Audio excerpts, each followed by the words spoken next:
आकाशपुर नाम के एक गांव में चमकी नाम की एक चिड़िया रहती है। चमकी चिड़िया को सोने की बहुत आदत है। वो दिन रात सिर्फ सोती ही रहती है।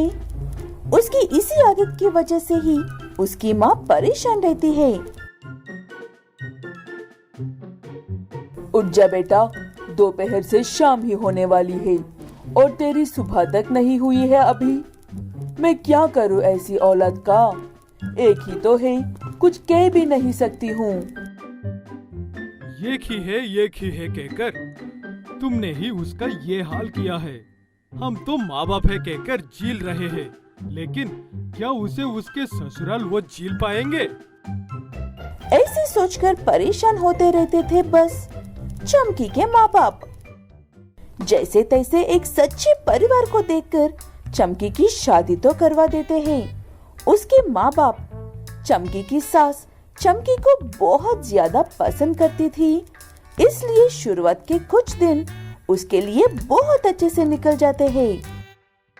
ओए हवन, क्या कर रहा है तू? सोने दे थोड़ी देर और मेरी बहू को। तू कर अपना काम, आज तुझे कोई काम नहीं है क्या? क्या माँ, आप भी?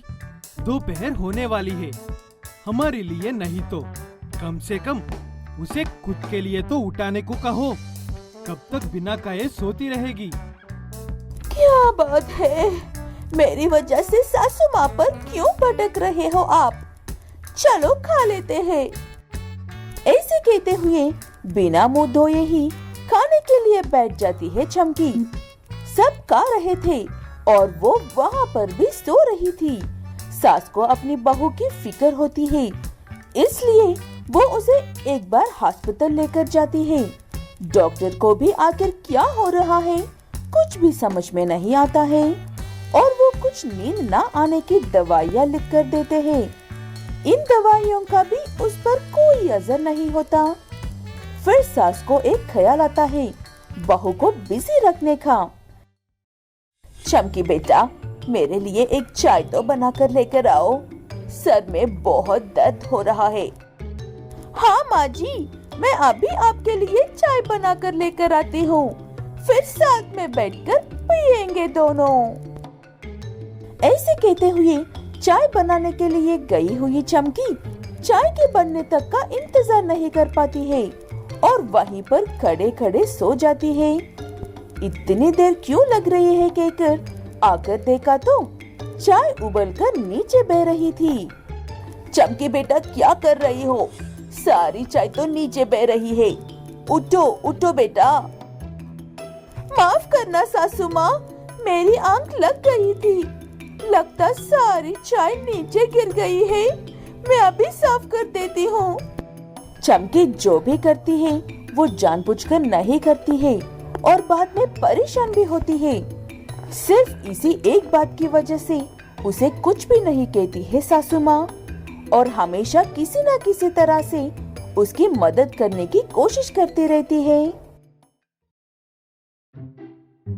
आज रात सिनेमा देखने जाते हैं, बहुत दिन हो गए हैं घर से बाहर गए हुए। क्या कहते हो बच्चों?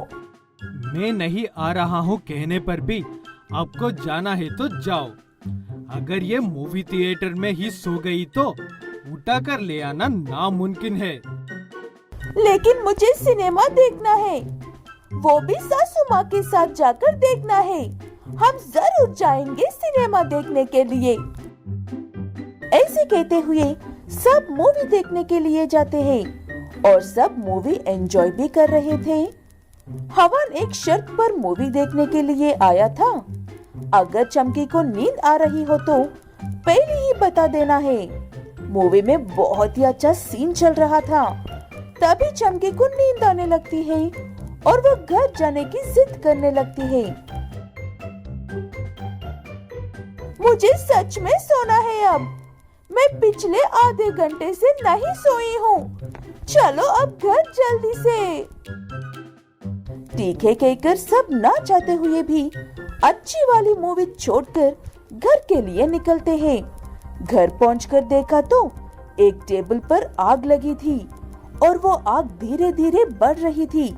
हवन जल्दी से जाकर एक दो बाल्टी पानी लाकर आग को बुझा देता है और सब शुक्र मनाते हैं घर जल्द ही लौटकर आने का। मैंने बताया था ना, मेरी बहू में कुछ तो ऐसी खास बात है जो वो मुझे इतने पसंद है। चमकी के माँ बाप उससे ये सोचकर मिलने के लिए आते हैं कि अब उनकी बेटी सुधर गई है और वक्त पर उठकर सारे काम करती है, लेकिन वो उसके सास की बात सुनकर फिर से सर पकड़ लेते हैं। मेरी बहू सो रही है, जब उठेगी तब बता दूंगी कि आप लोग आए हो। तब तक हम बातें करते हैं। कल्पनिकपुर नाम के एक गांव में हरिया और बनिया नाम के दो भाई रहते हैं और ये दोनों भाई भी गांव में दूध का व्यापार करते हैं। बड़ा भाई हरिया गांव की होटल्स और दुकानों में दूध बेचता है और छोटा भाई बनिया घर घर जाकर दूध डालता है। लगता है हरिया भाई को आज आने में देर हो गई है। क्या बात है हरिया भैया, कोई काम था या कोई दिक्कत? ना कोई काम था ना कोई दिक्कत। मैं समय पर ही पहुंच गया था और 5 मिनट इंतजार भी किया था। कोई नहीं थे यहाँ पर, इसीलिए दूसरी सभी दुकानों और होटल्स में देकर वापस आ रहा हूँ। हरिया सबसे ऐसे ही झूठ बोलता है और कहीं पर भी वक्त पर नहीं जाता है, लेकिन होशियार होने की वजह से खुद की गलती होने बावजूद भी गलती औरों की है ऐसा साबित करता है। नहीं, मुझे अच्छे से समझ में आ रहा है फर्क। ये दूध बहुत ही पतला है। तुम ही इतना पतला दूध दोगे तो हम इसमें कहां से पानी मिलाए और कैसे इस्तेमाल कर बनिया? ऐसा करोगे तो नहीं चलेगा। मुझ पर यकीन ना हो तो एक बार मेरे घर आकर देखो आप, मैं कितना पानी मिलाता हूँ। मेरा यकीन करो, इसमें मेरी कोई गलती नहीं है। गाय दूध ही ऐसा दे रही है। बनिया अपने दूध में बहुत ज्यादा पानी मिलाता है और इस तरह से लोगों को बेवकूफ बनाता है। दोनों भाई किसी न किसी तरह से लोगों को बेवकूफ बनाते रहते हैं, लेकिन अब उनके लिए ये काम मुश्किल होता जा रहा है। ग्राहक उन पर अब जोर देने लगे हैं और नए व्यापारी से दूध लेने की बात कर रहे हैं। इस बात का डर सता रहा है दोनों भाइयों को।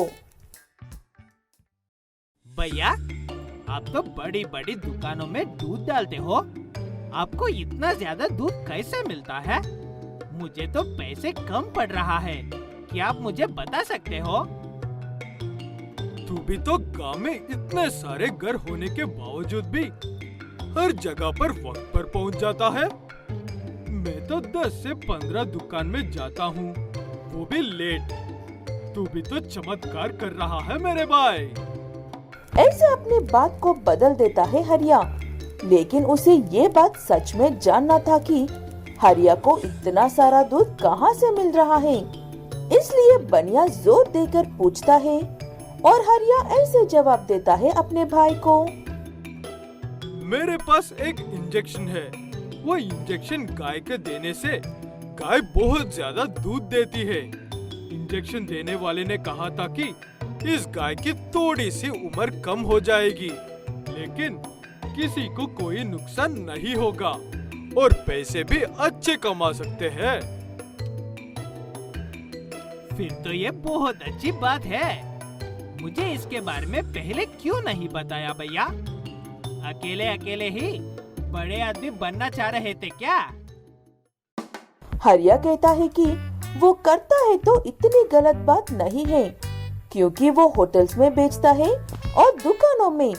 बनिया सीधे घरों में देता है और हर घर में बच्चे होते हैं। लगातार इंजेक्शन वाला दूध पीने से बच्चों की सेहत पर पूरा असर पड़ सकता है, लेकिन बनिया को हरिया की किसी भी बात से फर्क नहीं पड़ता है। उसे तो बस पैसे कमाने से मतलब था और वो अपनी गाय में इंजेक्शन लगा ही देता है। अब बटिया बहन जी, दूध कैसा है? क्या आपको अभी भी ये पतला लग रहा है? दूध तो अच्छा है, लेकिन अचानक से ये चमत्कार कैसा हुआ? तुम्हारी गाय अचानक से इतना अच्छा दूध कैसे देने लग गई? बनिया इस बात से घबरा जाता है और तुरंत ही बात बदलकर वहाँ से चला जाता है। ऐसा करने से उस महिला को बनिया का बर्ताव कुछ ठीक नहीं लगता है। कुछ दिन गुजर जाते हैं और हरिया की बात सच होती है। बच्चे बीमार होने लगते हैं और हॉस्पिटल भरने लगते हैं। वो देखकर हरिया एक बार और अपने छोटे भाई को गाय को इंजेक्शन लगाने से मना करता है, लेकिन वो उसकी बात तो सुनता नहीं है। ऊपर से ऐसा कहता है, आपको शर्म आनी चाहिए भैया। बड़े भाई होकर छोटे भाई की तरीके से जलते हो। ची ची ची ची। अब मैं गायों को हफ्ते में एक नहीं, हर रोज एक इंजेक्शन लगाऊंगा। देख छोटे, मैं इतना भी अच्छा नहीं हूँ कि तुझे जबरदस्ती ये काम करने से रोकूं। मेरा काम था तुझे तेरी गलती समझाना। वो मैंने बहुत कर दिया है। अब आगे जो होगा उसका जिम्मेदार तू खुद होगा। ऐसे बातें कर रहे दोनों भाइयों की बातें एक गांव वाला सुन लेता है और ये बात गांव में हवा की तरह फैल जाती है और सभी गांव वाले बनिया को पकड़कर कूट पीट कर ले जाकर जेल में डालकर आते हैं। तब बनिया को समझ में आता है हरिया इतना जोर क्यों दे रहा था कहकर।